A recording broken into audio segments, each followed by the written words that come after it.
एक सांगू, तुमच्यासारखे तरुण मला समाजसेवेत पाहिले ना की मला फार आनंद होतो, फार आनंद होतो।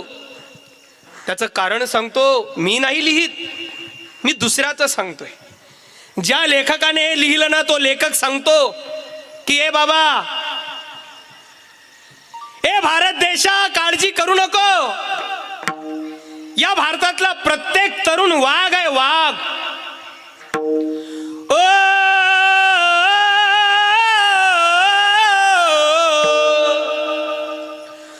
ओ देश मेरे तू जीता रहे, तूने शेर के बच्चे पाले हैं। माझ्यासारखा एखादा गेला तर जाऊ दे भारत देशा। ओ देश मेरे तू जीता रहे, तूने शेर के बच्चे पाले हैं। एक लाल हुआ बलिदान तो क्या, 100 लाल तेरे रखवाले हैं।